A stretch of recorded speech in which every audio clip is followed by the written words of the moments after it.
Good morning. I hope everyone's doing well this morning. We are doing our lesson from the beach.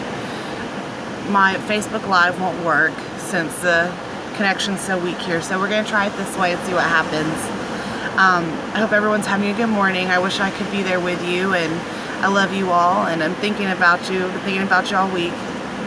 But we're going to go ahead and just jump into our lesson. So I hope Josh will hit pause and say some prayer with you all, do your prayer requests. But we're going to continue on with our study of Ruth. And this is our third week on this study. We've talked about Ruth's loyalty to Naomi. We've talked about Boaz's loyalty to tradition. And this week we're going to look at, again, this theme of loyalty, but this time we're going to look at Boaz's loyalty to Ruth. So it's starting to come full circle a little bit here. Let me ask you a few questions. Just think about them and we're going to move on. Would you rather be rich and blind or poor and able to see? Would you rather spend the day on the couch watching movies or spend the day feeding the hungry at a soup kitchen? What if it cost you $100 to stay on the couch? Would you rather live in a mansion and have no friends or live in a shack and have many friends? Would you rather be paralyzed and be able to hear or fully mobile and deaf? These are hard questions, and there's a little catch with each one. We've been studying the book of Ruth for a few weeks now, like I said, and so we're going to dig right in this morning to the loyalty, and we're going to read chapter 3 in the study of Ruth. So I'm going to read Ruth 3:1-6.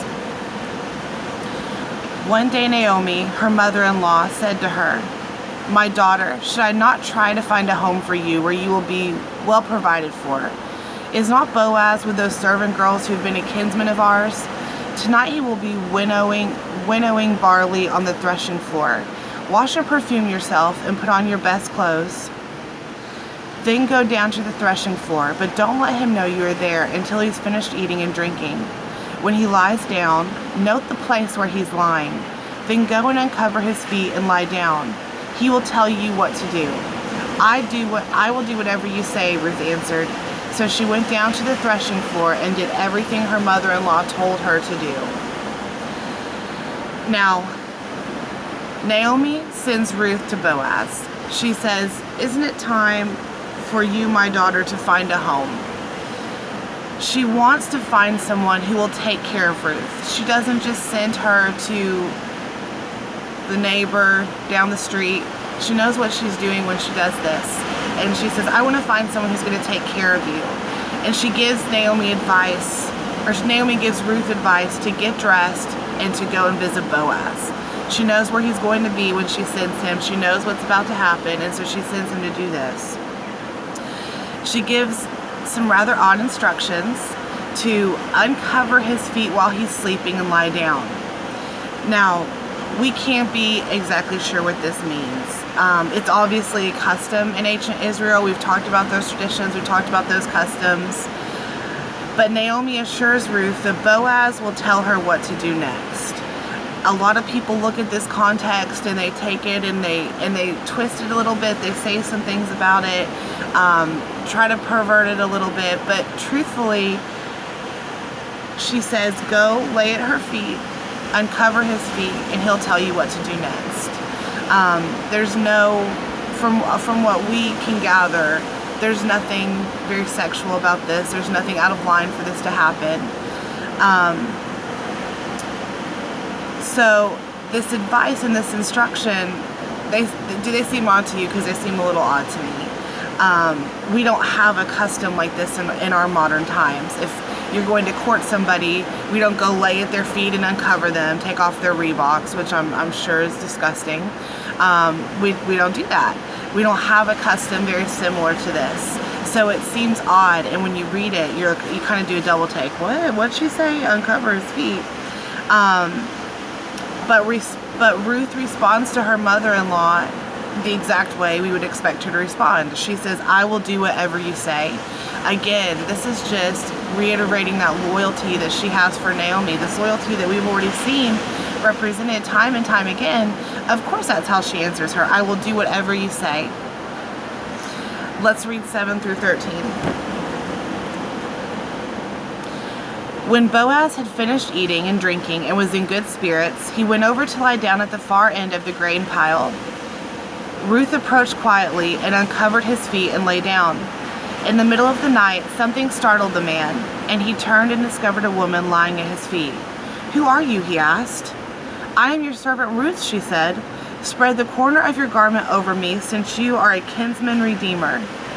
"The Lord bless you, my daughter," he replied. "This kindness is greater than that which you showed earlier. You've not run after younger men, whether rich or poor. And now, my daughter, don't be afraid. I will do for you all you ask. All my fellow townsmen know that you are a woman of noble character. Although it is true that I am near of kin, there is a kinsman redeemer nearer than I. Stay here for the night, and in the morning, if he wants to redeem, good, let him redeem. But if he is not willing, as surely as the Lord lives, I will do it. Lie here until morning." Now let's look at this a little bit. According to verse 7 here, Boaz has had a hard day's work. He's in good spirits. He goes to lie down. He goes to take a little rest after this. In case you can't tell, it's raining right now on me in this video.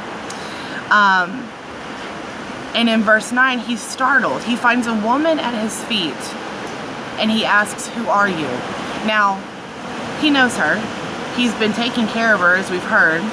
She's been working in his fields. He's gone so far as to express even more kindness to help her, and he says, "Who are you?" So clearly we know that it startled him. He wasn't expecting this. He's taken aback by the situation, and Ruth identifies her, but she says more than this. She asks of Boaz to spread the corner of your garment over me. Why is this an appropriate request of Boaz? What is this? Spread your garment over me. We've heard over and over in this book, kinsman redeemer, guardian redeemer. He's the guardian redeemer of her family. And so this sounds so strange, but the idea of covering Ruth with a corner of his garment, it's a symbol. It's a symbol of the intent to marry her. Ruth is boldly asking Boaz to care for her in this statement. There's no misconstruing this. There's no mixing the words. When she asks him to cover me with the corner of your garment, what she is asking of him is, take care of me. I need you to watch over me. I need you to protect me. She's saying in so many words all her desires to Boaz in that one statement. And he's willing to do what's asked, but what does he propose first? He says there's another man closer. There's another man who should be your kinsman redeemer. So we talked about this last week. We talked about the traditions of Israel and caring for those that are part of your family. It's the law. It's something that's required of you. And so he says, I want to do this for you, but there is someone who's closer. He kind of gets first dibs. And so he says, if he is willing, he's first. But if he chooses not to, Boaz says in verse 13, as surely as the Lord lives, I will do it. So this idea of being this guardian redeemer, this kinsman redeemer, it's central to this chapter. Boaz, he has an obligation to care of his family. This is something that's obligated of him. Ruth returned from Moab with Naomi, her mother-in-law, and some people would have chosen to disregard her as she was not a blood relation, because remember, she's married into this family, a completely different nationality, married in, her husband's passed away. It's odd. They're not blood related here. She's a foreigner. Boaz chooses not to see any of that. He shows great loyalty to her. He's willing to do what she asks. This is a characteristic that's so special in Boaz. It's something that's so different and unique that you wouldn't find. This isn't something that's normal. That's why we're getting to hear about it. This is a story that's great. This is a story of grace, of him looking past who she was and what she is and seeing something greater within her and in himself. Let's read verses 14 through 18. So she lay at his feet until morning, but got up before anyone could be recognized. And he said, don't let it be known that a woman came to the threshing floor. He also said, "Bring me the shawl you are wearing and hold it out." When she did so, he poured it into 6 measures of barley and put it on her. Then he went back to town. When Ruth came to her mother-in-law, Naomi asked, "How did it go, my daughter?" Then she told her everything Boaz had done for her and added, "He gave me these 6 measures of barley, saying, 'Don't go back to your mother-in-law empty-handed.'" Then Naomi said, "Wait, my daughter, until you find out what happens, for the man will not rest until the matter is settled today." So Boaz insists that Ruth leaves under the cover of darkness. Why does he insist this? He already has hurt her reputation. He knows her. He knows she has good character. The town knows she has good character. She's a woman of noble character. And he doesn't want her reputation to be damaged by coming out of a barn or wherever he was sleeping at night with this man. He cares for her. He cares about her character, her reputation. He doesn't want it defamed by him. He sends her home with a gift of 6 measures of barley.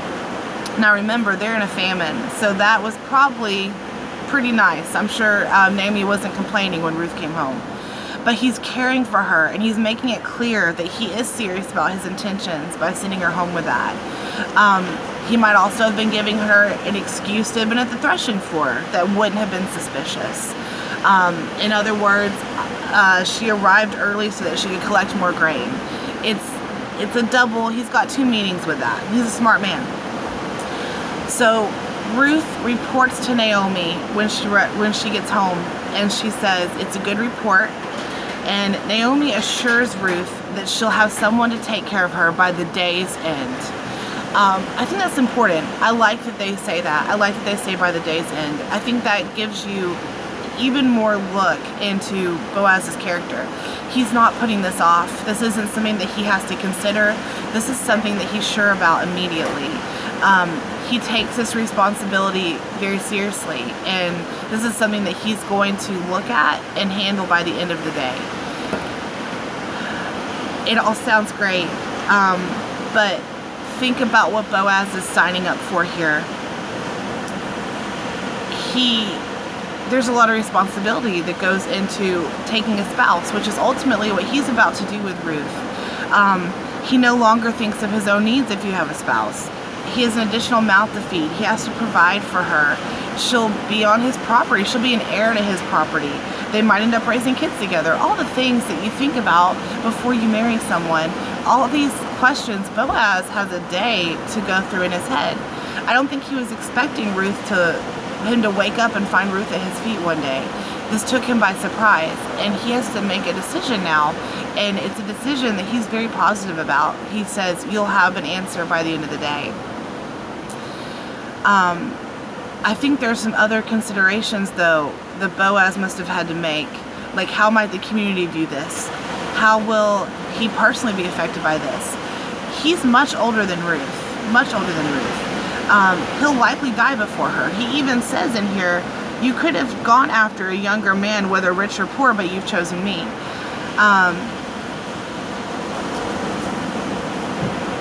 The community might view it as scandalous. Remember, she's a Moabite.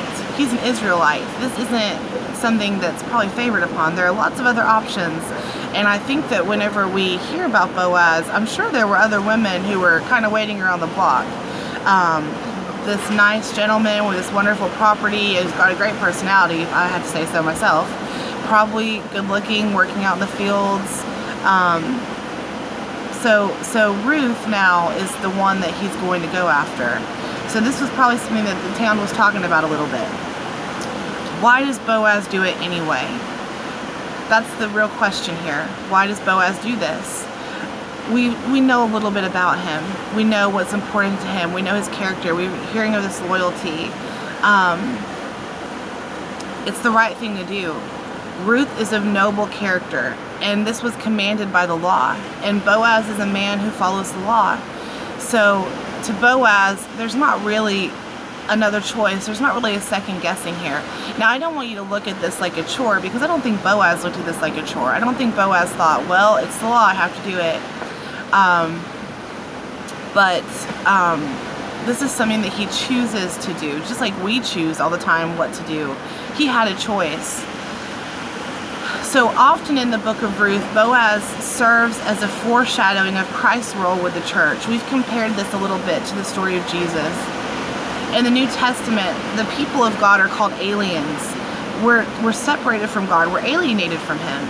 So we're not worthy. We're corrupt. We're enemies of God, and according to some passages. We're sort of like Ruth, but still Jesus sees fit to love us, to rescue us, to redeem us, and to call us His own. And this redemption comes at a great cost, just as Boaz faces personal great cost whenever he contemplates redeeming Ruth here. I think when we think about the similarities of loyalty between Jesus and Boaz to Ruth, Boaz takes responsibility for Ruth, even though she's a Moabite. She's perceived as undeserving of him ultimately. Just like similarly to this, Jesus, he takes responsibility for his followers, even though we're undeserving of him. So both Boaz and Jesus take on this responsibility at a great personal cost. When we think about how we approach Christ, we're undeserving and totally imperfect and not worthy of this gift that He has for us. We come with Him with great faith. We can sort of start to begin how Ruth must have felt here. She was making herself very vulnerable to rejection. She was laying it all out on the line. So she could have been misunderstood. There are all these things that could have happened, but in faith she went there. I can imagine that she must have felt scared and nervous and maybe embarrassed. Maybe the fear of rejection was creeping up. And I can only imagine that when Boaz woke up and he says those things to her, that she must have felt relief, automatic relief, and probably joy and gratitude and thankfulness and worth and all these amazing things, all these amazing emotions in that one moment. Boaz says, I will do it. And it's interesting how big it was. I will do it. It involved acquiring land, as we're going to see in chapter 4 next week, and marrying a foreign woman who he barely knew. He was loyal to the law, to his traditions, to his people, and above all to Ruth. And it will cost him, but it will be worth it. I want you to think about this for a second. What is it for you? What is God calling you to do that's going to cost you something, but it'll be worth the sacrifice? Think about that for a second. Why do you think we shy away from difficult responsibilities? We're human. It's so simple to say, maybe if I don't do the dishes, someone else is going to come up behind me and do them, so I'm just going to pretend they're not there. Or put off and put off and put off that big paper that you have to write. All the difficult things in life, why do we just hate doing them? Why are they difficult? Why do we push them away? Here is the biggest would you rather question that I'm going to ask you today. Would you rather spend your life in comfort and contribute and not contribute anything that matters? Or would you rather spend your life in discomfort but make a difference in the world for Christ? That's the golden question here. And why? One of the marks of spiritual maturity is when we're able to give up the things for ourselves so that others might benefit. Boaz is a great inspiration for us to do just that. He's a wonderful man who does this, and his loyalty drives him to sacrifice, and that sacrifice pays off big time. And we're going to get to see just exactly how much it pays off next week in our study. We're going to end it there, but I want you to think about that question again. Would you rather spend your life in comfort and not contribute anything that matters? Or would you rather spend your life in discomfort but make a difference in the world for Christ? That's a tough question, but it's definitely a question that I think has to be answered, and it's one that you have to ask yourself. Thank you for spending the day with me and watching this, and back home. I love you all very much, and I hope you have a great week and a great Sunday, and I will see you on Wednesday.